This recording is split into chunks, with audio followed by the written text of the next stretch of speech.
guys, Brian here from BTW, and today we're going to be running through what happened this weekend. Now, what happened, for those of you who don't know, NXT Takeover and Money in the Bank happened this weekend. Both I felt were really good, but both were lacking in certain areas. But yeah, we're going to run through them. I'm going to tell you as much as I can.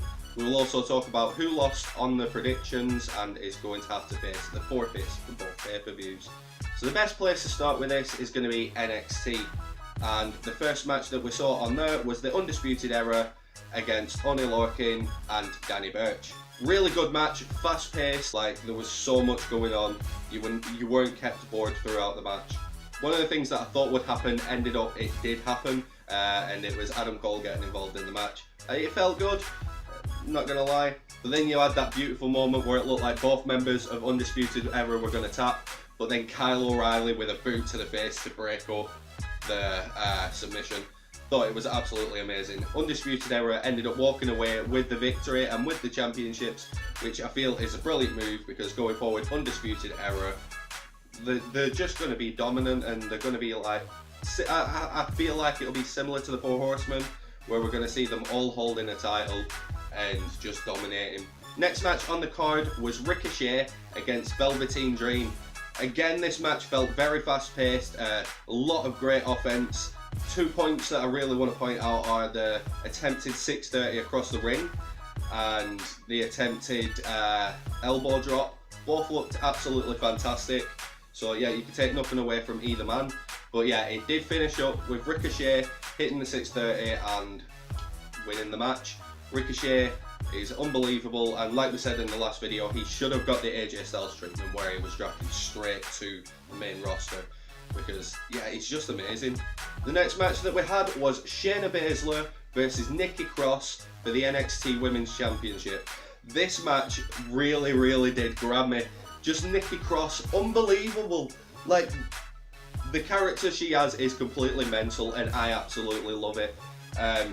A lot of great spots where, like, with Nikki Cross just toying with Shayna Baszler. Obviously, Shayna Baszler did pick up the victory against Nikki Cross, but the fact that Nikki Cross just fell like that and started smiling just as she started to fade away, it was fucking brilliant. A fantastic booking idea. I absolutely loved this match. So yeah, just well done. Moving on to the NXT Championship match, this was Aleister Black against Lars Sullivan. This is the match that I felt was a bit Lars Sullivan just looked clunky and everything, it just fell apart. Don't get me wrong, Aleister Black always looks great when fighting, and this was no exception. Aleister Black did look brilliant, but Lars Sullivan just looked clunky. There was a few botches, and yeah, unfortunately, I'm sorry, this match did bore me a little, mainly down to Lars Sullivan being rubbish in it. The final black mask that Aleister Black hit to pick up the victory was absolutely fantastic though. So definitely say at least check it out for the ending to the match, which I felt was brilliant. Then we move on to the main event. Johnny Gargano against Tommaso Ciampa in a Chicago street fight. This match held nothing back. The two men did not disappoint. They full on went for each other. There was so many weapons getting used. Literally the ring padding and everything getting ripped up to be used as a weapon itself. I do want to put this one clip in. How low can Ciampa get? No! Give it to him, okay! That was amazing. Like, literally, you just heard the crowd just started going mental for this. Like, it was absolutely brilliant. It did finish with Tommaso Ciampa picking up the victory, because like security were holding back Johnny Gargano, and he tries to get back into the ring but gets hit with a DDT straight onto the wood. But yeah, take nothing away from it, this was a fantastic match. Like, just the storytelling and everything in it, absolutely amazing. Now when it comes to the forfeits, all of us tied on this. We each got one match wrong. So yeah, unfortunately we didn't know what to do. We were like, should we have all of us do it and all that? And I was just like, you know what, I'll just volunteer as tribute. I'll take the forfeit on this, which was a stupid move, and you'll get to see why later on. Now we move on to Money in the Bank. Now, let's quickly discuss the pre-show. Usually with WWE pay-per-views, in the UK, like we're going off UK time here, the kickoff show starts at 12 o'clock and then the pay-per-view starts at 1. But this time it was the kickoff show at 11 and then the main show at 12, which means I did miss the kickoff show.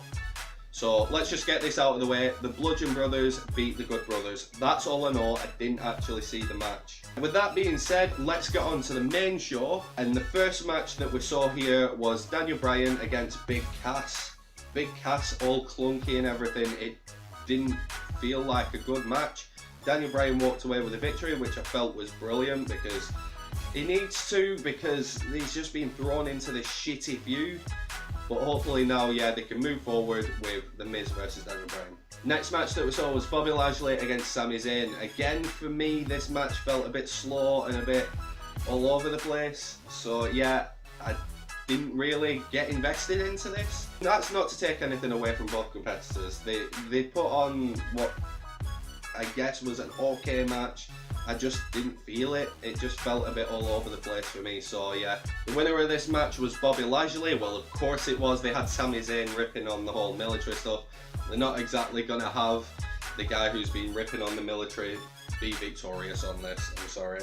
Now let's move on to Elias versus Seth Rollins for the Intercontinental Championship. This match felt great. Like, not gonna lie, like the build up for it, it felt a bit slow. Like, it felt like there was more that could be done. But the more they got into the match, the more and more you saw from each superstar. Let's just point out this one big fact. The elbow drop from Elias onto Seth Rollins. That was literally a picture perfect elbow drop. Elias, use it more. Just literally use it a lot more because it looked spectacular. Seth Rollins walked away with a victory, which means he's still Intercontinental Champion. I can't grumble at it. It was a really good match, and Seth Rollins is a great champion. So yeah, maybe it'll even build it towards a feud with Dean Ambrose. Then the next match that we had was the Women's Money in the Bank ladder match. Truth is, I'm not too sure how I feel about this match. There was a lot that was all over the place during it. You had moments where people could literally just have took the briefcase and nothing would have happened because everyone else was like miles away. So yeah, it kind of fell for me there, but there were a lot of great spots in it. One of the big things I'd like to say is stop trying to make it like the men's. There was a lot of spots in there that just looked like rehashes of stuff that had happened in previous men's ladder matches. Like the spot with Becky Lynch trying to run up the ladder looked exactly like stuff some of the Kofi would do. A couple of the spots that I did really like were like when Charlotte came face to face with Becky Lynch or Charlotte came face to face with Sasha Banks. Those felt like really good moments. Alexa Bliss walked away with a victory on this. Absolutely love it because, well, I love Alexa Bliss. She's amazing. Then we move on to Roman Reigns versus Jinder Mahal. This match did feel really good. It felt like one of the perfect mid-card matches. Now, the problem with it is the crowd obviously do not like Roman Reigns, especially the Chicago crowd. So it did take away from the match. Even though, let's be honest, the action that was going on in the ring was absolutely brilliant. It was literally the back and forth, and it did keep you thinking, who is going to win this match? So yeah, I just felt like it was a really good match. Obviously, Roman Reigns walked away with a victory. But yeah, I can take nothing away from both men. Both men put on a really good match here. Now we have the SmackDown Women's Championship. This was Carmella against Asuka. Now I really thought Asuka was going to walk away with this. Like the match itself felt okay. Like it didn't really feel like a championship match, but it did feel like an okay match. So I will give them that. The big issue that I had with this match was the ending. I mean, they could have done something brilliant here. Someone came out with Asuka's like full lot on, right? And they're just standing there looking at Asuka and that. And I thought, I'm there, I'm literally intrigued. I'm like, who's this? Who's it gonna be? Who's under the mask? Reveal who's under the mask. I want to see who is under there. And it's James fucking Ellsworth. He's back. James Ellsworth is back. Why is this a thing? You could have just let him go. You could have just let him be like, no, we're sweeping that under the rug. But he's back. Please, just stop. Like, WWE, did we hurt you? Did we do something to make you feel pain? Are you punishing us? Because I honestly don't know what to think anymore. That was absolutely ridiculous. Get rid of James Ellsworth, never bring him back. Oh. But yeah, because of the distraction from James Ellsworth, it did mean that Carmella picked up the victory. I'm not upset that Carmella picked up the victory. I'm just upset that she picked up the victory because James fucking Ellsworth is back. Now we're on to AJ Styles versus Shinsuke Nakamura for the WWE Championship in a last man standing match. This finally looked like we got the match that we wanted to see between these two superstars. It was brilliant, high energy in the arena, so much going on that you just felt like this was it. This was the match that was pulling you in. And honestly, throughout the match, you were like, okay, well, it looks like AJ Styles is going to win. And then you were like, oh wait, no, Shinsuke is definitely going to win this. You know, he's definitely. Oh, wait, no, AJ, no, Shinsuke. It was literally like that the whole time, and that's what you want with a match. You want to be able to go, well, you know who's going to win, but then you're like, oh shit, no, I don't know who's going to win. It could be him. It just brings everything to life for you. And please, will someone check on these two superstars? The amount of bumps and everything they took during this. Fucking, that it just looked mental. You literally saw their heads bouncing off the floor at times. We saw multiple Kinshasas, we saw multiple phenomenal forearms, and everything just fell into place. The match did finish with a phenomenal forearm from the ring to the outside and put Shinsuke through a table, so he was down for the 10 count. So yeah, AJ Styles walks away with a victory. I just feel like they're pushing him to become the longest reigning champion. It'll even take over Brock Lesnar because Brock Lesnar will lose the title. At least I'm praying for it. But yeah, 100%, that was my match of the night. It just felt perfect. Now we move on to a surprising match for me. This was Ronda Rousey against Nia Jax. Now I just felt that this whole match was just going to be complete trash because well, Nia Jax, I don't feel she's that good. Like, she's a glorified mid-carder. Let's be honest, she is a glorified mid-carder. Ronda, we still don't really know what to expect from her because this was only her second match. Bear in mind, yeah, she's been in UFC, but UFC is different from WWE with everything that goes on. I just felt like maybe she wouldn't have fit in properly in the one-on-one stipulation match. But she looked amazing. Nia Jax worked really well with her. So yeah, this match just felt brilliant. Literally because we weren't expecting anything from it. Technically, Ronda Rousey won this match. She didn't get the championship, but technically she won this match via disqualification. Because Alexa Bliss, the goddess herself, cashed in her Money in the Bank contract to become champion. And let's point out the fact that she absolutely destroyed Ronda Rousey.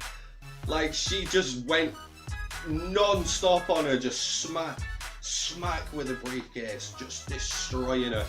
It looked brilliant. And what is there to say? Alexa Bliss is once again champion. I am so happy with that. And she took the championship off Nia Jax. I just felt that was deserving because let's be honest, that bully storyline that was put on was absolute trash, and if anything, it could have literally destroyed Alexa Bliss's career.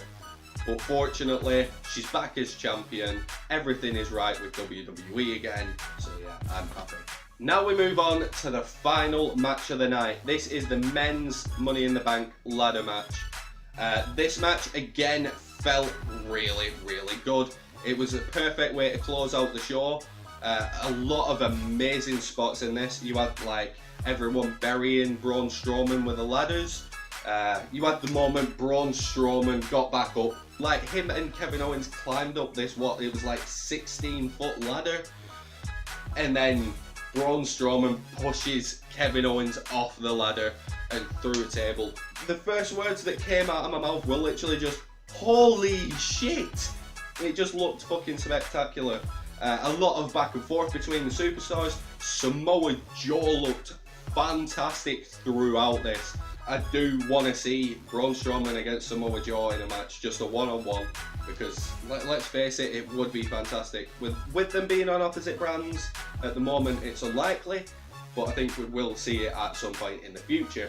After Braun Strowman puts Kevin Owens through the table, it comes down to the ring to destroy everyone and ends up taking the Money in the Bank briefcase, and he is now Monster in the Bank.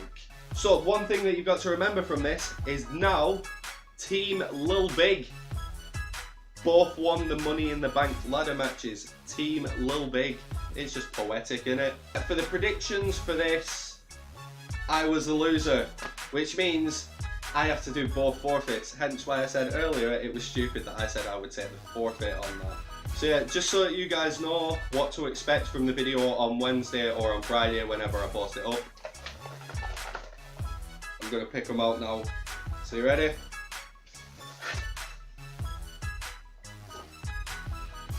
One. Two. I'm not looking forward to this. So the ones that we got are the tomato shower. I'm going to get covered in tins of tomato soup or plump tomatoes or whatever. Looking forward to that one. And the next one is... I don't like pain. I don't like pain. But for those of you who do enjoy watching someone in pain, I got wax strips. Oh, you guys are going to have fun watching that, let's be honest. I'm going to be crying. I probably may actually cry, so yeah, if you want to check that out, that'll be out on Wednesday or Friday. All in all, NXT, absolutely amazing, just that one bad match. Money in the Bank, absolutely brilliant. Like, the matches that were great were absolutely fantastic. There were a few matches to lay it down, but I just felt like those matches were bigger and they did push something. But yeah, I hope you did like this video, and if you did like it, please give it a like. Don't forget to subscribe and hit the notification button so that you can always stay up to date on what we talk about with wrestling. And yeah, see you guys later.